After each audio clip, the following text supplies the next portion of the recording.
Good morning. My name is Fraser Buchanan. I am teaching the Excelsior course. And if you are watching this now, that's because my internet has failed me in my time of need. And I am unable to or having technical difficulties with connecting remotely with the rest of the class. However, as a backup, I created this video, so hopefully you can follow along with the recording, and this way you at least get something out of the course. And as always, if you want to ask questions after the fact, I will be able to field any questions you may still have. So without any further ado, let's get started. So you don't need to worry too much about the intro and waiting screen because this is recorded. So the itinerary for today, we're going to talk about moving around in Excel, navigation. We're going to learn about a few hotkeys and how they're useful and why they're useful. We're going to also take a look at a few key functions, and then we're going to finish off with VLOOKUP, and we're actually going to do some exercises as well with the VLOOKUP so you get some experience with it. So first things first, navigation. Show me your moves. I don't have Tom Jones this time around.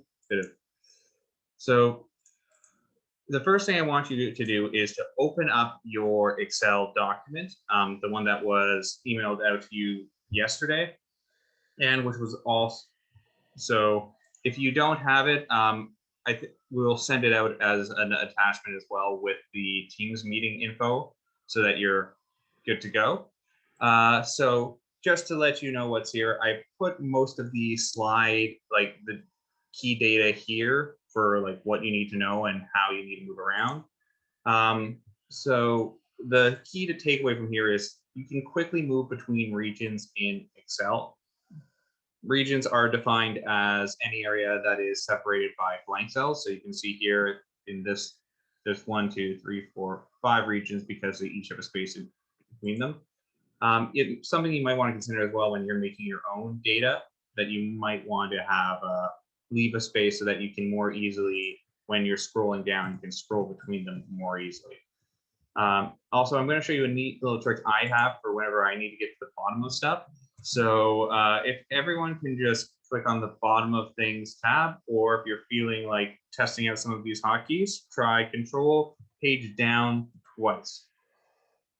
So the question I have here is, what's the color of the final row of things? Now, if you go over and you press Control Down and you try and scroll down, you'll be doing this for a while. So what I usually like to do when I need to get to the bottom of something is I go one tab away from what I'm actually looking at. So in this case, all the information is in column C through M. So I'll go to either N or B, and I'll press Control Down.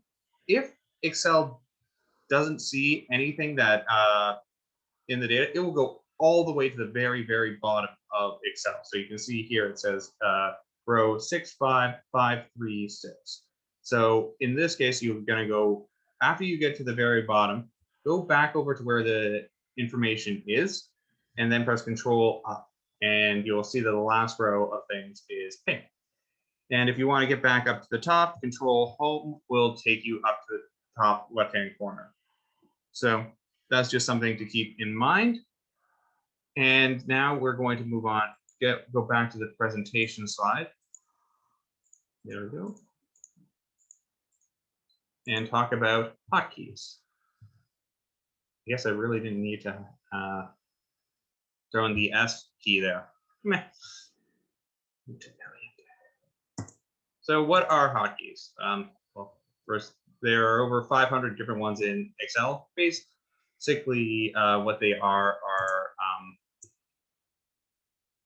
they're any combination of keys you press to perform a function automatically. So like if you press Control S, it will save the document. Control V will bold the font. And we use every directional thing we use in the navigation exercise is a hotkey. So onto why this is important. Brainscape.com estimates that every time an office worker switches from their keyboard to their mouse, they lose about 2 seconds of productivity. And over the course of a year, this adds up to a total of 8 days worth of lost productivity. So this is kind of like, I know we all know how to do our jobs as people who are in the finance department. So clearly, you know Excel well enough to do your job. And unfortunately, the tendency once we get into that situation where we know how to do what we know how to do is we don't really try and learn new things to try and improve it because you're worried about disruption, or you know what you know and it works. So this actually is sort of what happened with me. I taught this course in 2019, and then for the next slide, which is going to be about number formatting keys, I didn't actually use them for the last year and a half. It's only when I started to prepare for this iteration of the course that I started using them, and they are helpful. They're very helpful. So just something to keep in mind. I mean, if you like, I'm just giving you tips and tricks that help me in my daily life working in Excel, and hopefully you can use some of those yourself. And also just try a few of these out. I mean, it might be a bit awkward at first, but the more often you do it, the better you will become at it. And before you know it, you'll be super efficient. So here we go, number formatting keys. So yeah, this is normally when you do number formatting, you have to go up into the top into the toolbar and click here and select the drop-down menu. You can do it in the press of a button. So if we're going to go back into Excel here and go into the number formatting tab. So what you see here is every single one of these is exactly this, like literally the same things, 5,145.89. And to prove this, I am going to drag these across. You'll see they all say 5145. If you go Control Shift 1, Control Shift 2, Control Shift 3, Control Shift 4, Control Shift 5, Control Shift 6, and Control Shift 7. So I should probably, sorry, I should pause for a second to explain. Why is this useful? Well, if you've ever had something where you try to transfer data between two sets of Excel things, or if you try to copy paste something into Excel and it doesn't come quite as in the right format, or you get like you've tried to like take a dollar amount, copy paste it into Excel, and then it tells you that it's a date, like that's annoying. A quick, easy way to get around that is just Control Shift 1 or Control Shift the ampersand. This backslash? Yeah. No, that's not ampersand. Sorry. Control Shift tilde, the little wavy thing up here. So that is general, and it will usually help you out. Or we're in finance, Control Shift 1 is probably your best bet. An interesting one of note is Control Shift 7. It is not a number formatting key. It won't change the format of the number in the cell at all. But what it does is it adds a border around the area you have selected. So if you just select the border area, press Control Shift 7, and voila, you have a border around it. So that might be your only takeaway from today's class. And if that it is, I'm not going to be disappointed, but hey, anytime you can save time in Excel, that's the goal of this course. So hopefully you can do that and you got something from it. As you can see here, if you want to give yourself a little practice with this to try it out, I put the numbers up here in the form that is associated with them. So for example, if you press Control Shift 1, you'll get the number 1. If you get Control Shift 2, you'll get the time. So you can just go through here and try putting these back into general and see, so you can see what the keys are. Just something you can do. You can mess around and try the Control Shift keys here for a moment. See how it affects this different cells. And yeah, that's just I'm gonna pause here, just give you guys a chance to play around for a bit. Also, because I've been going a little bit quickly, we still have a fair amount of time in the course, so just play around, see what they do. If you have any questions, now would be the time to ask it, but unfortunately, technology, this is a pre-recording. You can still ask me questions through my email or through Skype or Teams. So anyhow, let's keep this show rolling.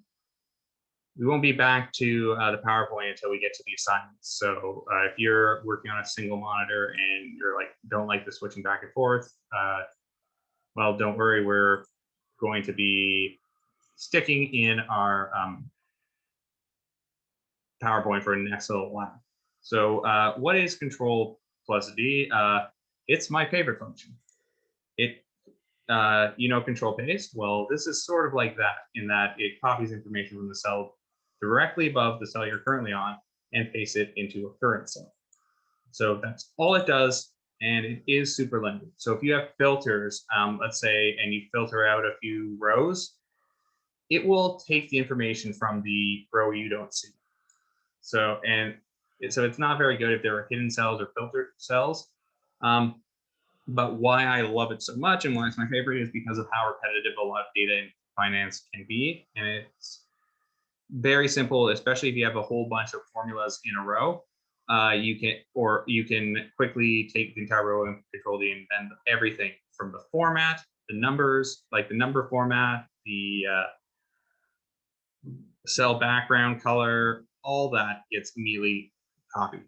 If you're one of those people who do it more like horizontally, Control R is the horizontal equivalent. It takes the information from one column to the left of the current cell and transfers it to the one you're currently on.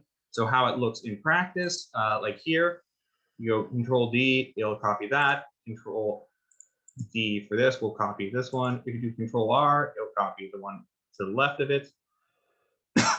So it's just something to keep in mind and something that's somewhat useful. You can get for 1 second.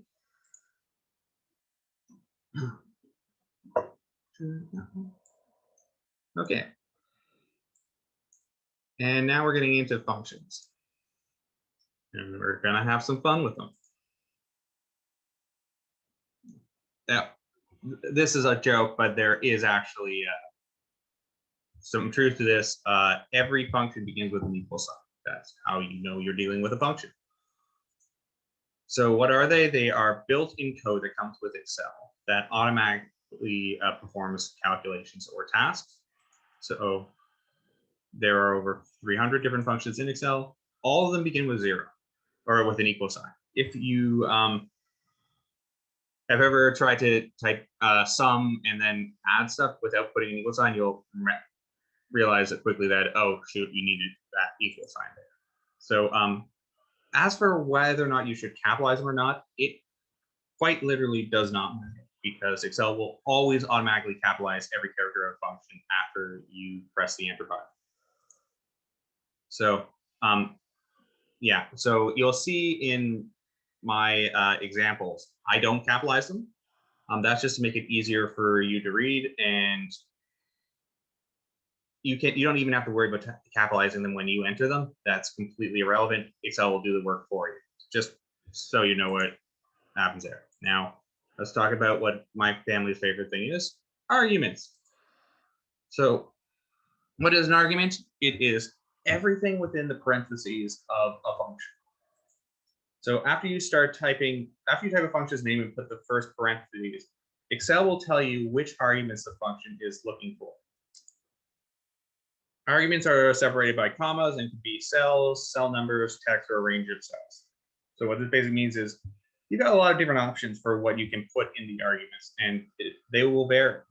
Sometimes they'll ask you for like a number for like how many spaces you want to round to. Other times they'll ask you what you're rounding for, or they'll ask you for a range. So you can see here with a simple example, equals round. What this function does is the first thing it will ask you for is, what do you want me to do? Like, where's the input? Like, what cell do you want me to round? And then you have how many digits do you want me to round it to? So yeah, the number here, you can actually type in the number you want. Like you could say equals round parentheses 5145.89 comma like 0, and it will give you 5,146. You don't need to necessarily put a cell, but usually cells are probably what you're dealing with, especially in finance. So you can see here, this is just an breakdown of the different parts. You can see there's a first argument, there's a second argument. And just while we're here, quick math pop quiz. This doesn't really work that well when you're dealing with pre-recording. So, but you can see the correct answer here is 0, but Excel will just not give you 0 if you type that one in. You can see here, they'll give you this number instead. This big, long scientific notation-y. This where it's basically 0.0000000000277.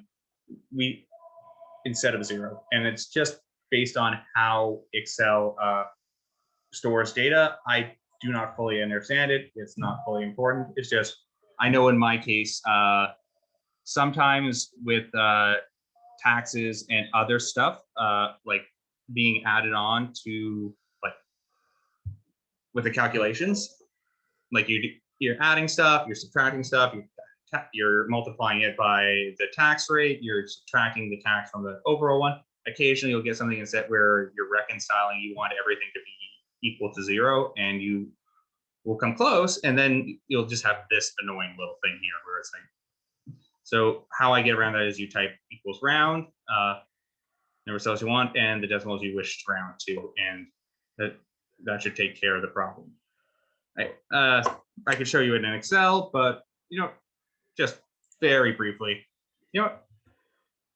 nah, we've got a lot to do with VLOOKUP, and I've already spent too much time on the round function, so it's all right. And you can always go back at your own leisure and look at this later. And we'll just quickly go through these hotkey or these functions, just because I find that the Excels or the PowerPoint slides themselves do a pretty good job explaining it. And the main appeal of this class is supposed to be learn by doing. So we'll get into that. You can see just quickly on the concat key, if you know what concatenate is and you're using the concat function, congratulations, you're you're a veteran of Excel. However, because that's what we used to have to do when we wanted to combine two cells together, no more. You can just use the ampersand key to connect various ones, and we'll use that in our assignment today. Wildcard characters, this is just, if you need to look for any of the wildcard characters, obviously you could then, yeah, you'll need this, you'll need to have this information now, but we're not dealing with any of those today, so those are just there for later. Same thing with left, mid, right, length, and trim. You don't need to actually know what any of these are for today's class, but these are helpful things in my daily life where they just basically take snippets of it, of text string. So you can take like the first 3 part letter, like if you're dealing with phone numbers, you can, and you want to extract the area code, you can type left, comma 3, and it'll give you the 3 leftmost ones. And yeah, so the stuff there. Similarly, if you want to take something out of Excel, but you don't know where it is in where it begins, like let's say if you want to take somebody's postal code, or then you could do something with the space, or anyhow, these are 2 ways you can do it: the find function, the search function. Like I said, we're not going to go into too much detail. The proper one is just, it's also I'll go into this one right now because it's so simple.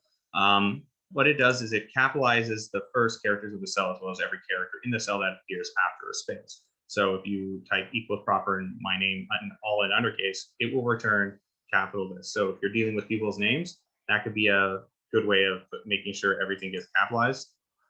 So cell references in formula. Okay, so we're going to talk about relative and absolute references, which are going to be very important for VLOOKUPs. So whenever you drag and copy a cell with a formula, Excel will automatically change the cells being referenced within the formula based on the direction you are dragging. So in this case, I'm like, I know you can copy paste, but just for a second, stay with me on this. So you can go down like this. If you had, let's say, a formula where you said equals left plus this one, and then you drag it down, you'll see that what it's referencing is it's referencing these ones. As you drag down, it shifts the cells being referenced down. And obviously, if you copy paste down later, it'll do the same thing where it's trying to pull from these ones here. You probably already know that. So you can see here how it works. This changing of the cells being referenced in the formula automatically is known as the references within it updating automatically whenever you copy the formula into a different location. That happens because the cells inside are relative references. They are pulling in information based on where where data is relative to the cell that you're pasting. So in this case, here you have the formula that's pulling in A1 and B1. When you copy it down to one row lower, it will start pulling in it'll pull in the data from one row lower. I did a terrible job explaining that, but hopefully the cells here help you out. And like you said, usually this is a good thing, because otherwise, if you couldn't just quickly drag a formula down and have it apply to the rest of this data set, you'd have to manually type in every single formula or manually update the references in every formula. And that's not a very efficient use of your time. So, however, sometimes we do want formula to stay the same regardless of where we are copying. And for that, we're going to use absolute references. How do you know you're dealing with an absolute reference? If anytime you see a $sign in front of the row or column, you know that that data set will not change when it's copied. So if you don't want the column to update, put a $sign in front of the column, like so. You can see here, in this case, no matter where we copy the formula to, this will always be referring back to column A. It might not be referring back to the first row of column A, but it'll always be referring back to column A. If you don't want the number or the row number to be updated, put a $sign in front of the row. So same thing here. You don't want the row number, put the $sign in front of the row. The A might change, the column might change, but the row will not. And if you don't want any part of it to change, put a $sign in front of both of them. Now, it can be annoying to have to click and go in to change it, but like to manually press click, S1, like $sign, click $sign like this. So there is a faster way, which is pressing F4. F4 quickly toggles between, see these three different text things here? Pressing F4 will cycle between these and a completely relative reference very quickly. So instead of having to go click $sign, click here $sign, you can just go click here once and F4, F4, F4, and it'll change it up for you. So we will see how this is. We'll just go in here and show you very, very quickly. So you can see here, I have a cell right here, each $2. If I press F4, it will change it to, you can see it's switching, but it's toggling between them. So you can go from just having the row stay the same to having columns stay the same to having it not stay the same and be a completely relative reference to being always referring to the exact same cell. That's a quick and easy way of doing it. If you need to do another one, just F4, F4, F4, F4, F4, you can do that. So don't worry too much about it. You can we will be needing to update some cells in the assignment from relative to absolute. So just something to keep, like I'd say, keep this in mind. Trust me, it's going to be useful for you fairly shortly. So COUNTIF and rolling COUNTIF, we might not get to this today in class. Truth be told, I use it a lot because whenever I find it great for finding duplicates, because sometimes you want, like, sometimes you don't want there to be any duplicate entries, in which case COUNTIF is just fine on its own. However, other times you need to know that there are duplicate entries, and you need to know which one's the second occurrence of that duplicate entry so you can delete it. You still want to keep the first entry, and so that's what I use it for. And also because the formula is, like, in my opinion, kind of fun to use, just because you're entering in 3 different values and they're all the same. So it's like COUNTIF A2 A2. So what you're saying is you want the first one to be an absolute reference where it stays on the cell. So you go COUNTIF absolute reference A2, then relative reference A2, then comma relative reference A2. And why that's semi-useful is because it allows you to, let's say, go here. Like if you want to see how many Johns there are, equals COUNTIF.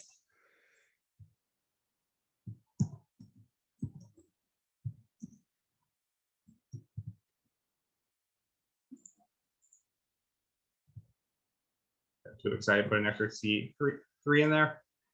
Remember to change this one to an absolute reference. And so what this literally says here is, it's just saying, hey, how many times does this John appear in this data set here? And but once it's kind of useful on its own, but what makes it useful is you can drag it down and it will tell you. If you just do a regular COUNTIF, where if you have equals COUNTIF and you just do the entire range, then, I mean, it will still work at, like, it will give you different results. Like you can see here, John, like it'll tell you that, hey, there are 2 occurrences of John, which might be what you need. You might need to know if there are duplicates and delete one of the duplicates. But if you need to know which one is the second occurrence of John, then a rolling COUNTIF is better, because you can see when, like in this case, you can see like, okay, this, oh, we ran into second Michael, and then you can do with that what you will. Let's see how I'm doing for time.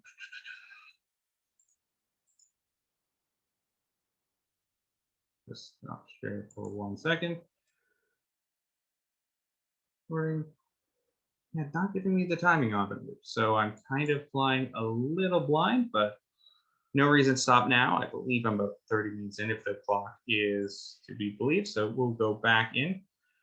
And just so for where we are for time, our next part, oh, one last slide on failing gracefully. Share.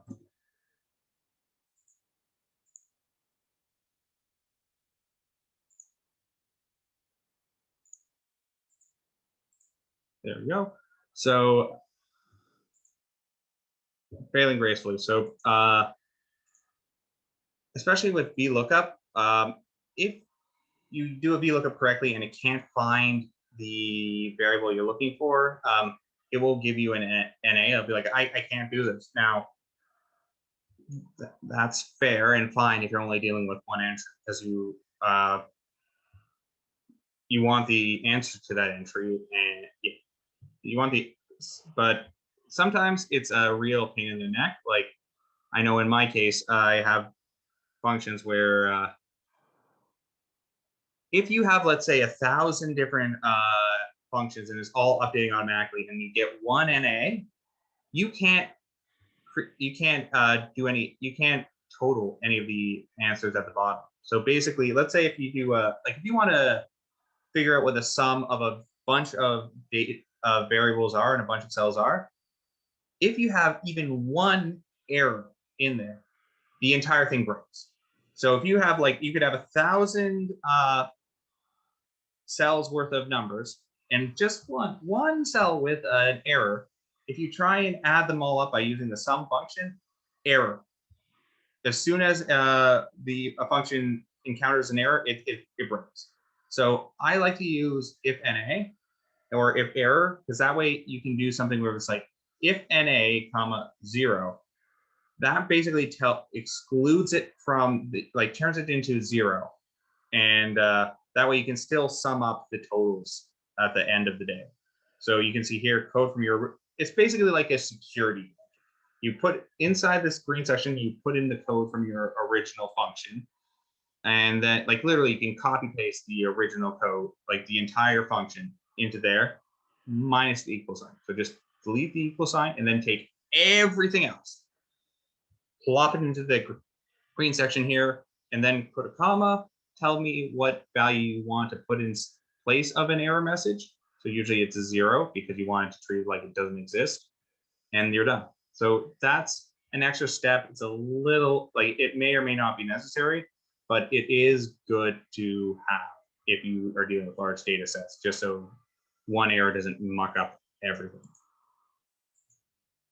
So on to the main reason we're having this class today, the VLOOKUP. So what are VLOOKUPs used for? Well, I'm going to go with a definition from Microsoft itself, where they say when you need to find information on a large spreadsheet or you're looking for the same type of information, use the VLOOKUP function. The VLOOKUP function works a lot like a phone book, where you start with a piece of data you know, like someone's name, in order to find out what you don't know, like their phone number. So it's extremely useful if you have to pull information from more than one Excel sheet, like you have different tabs, or even from a completely different Excel file. Because like you, instead of having to copy it over from that specific Excel file to a new file and then integrate the data, you can just tell it where to look and it'll pull it in. Because sometimes you only have one thing you want from it. Anyhow, just for the remainder of the class, just so you know how I refer to things, I call the piece of data you know, for reference stuff here, as the key. So VLOOKUP will look for the key in whatever set of data you tell it to. So that could be in a different file, that could be in a different stuff. You have a lot of flexibility. So now I would like, so you can see sort of how it works here, like a phone book. Looks down for, like, it will look, like if you say for VLOOKUP to look for like Michael here, what it will do is it will say, okay, first thing it will tell you is what are you looking for? Where are you looking for it? Those are the first two things. So we'll just focus on that. Don't worry about the orange and the purple right now. So you can see here, we're saying we are looking for the name Michael, and we're looking for it in this table here. So what it'll do is it'll go down, down, down. It'll go, look, A1, is there Michael? No. A2, Michael? No. A3, Michael? No. 4, no. 5, no. 6, ding, ding, ding, we have a winner. Okay, so once it finds Michael, it will then go to the next item, like the next argument, which is 3 here. So what does that mean? 3 is what do you want to pull? Like what data set do you want to appeal? So you can go Michael, okay, that's column 1. Column 2 is math. Physics is 3. So Michael column 3 is 34. Now onto the fourth one. Always put it to false. It's technically, like I said, if you have just trust me. True is approximate match. You might think, oh, as long as it's approximately okay, it's okay. No, just it only works in very limited set of circumstances that you will not be dealing with in your daily life. So just trust me on this. Put it to false, and save us all a lot of hassle. So now we're getting into the actual Excel worksheet documentation part of the course.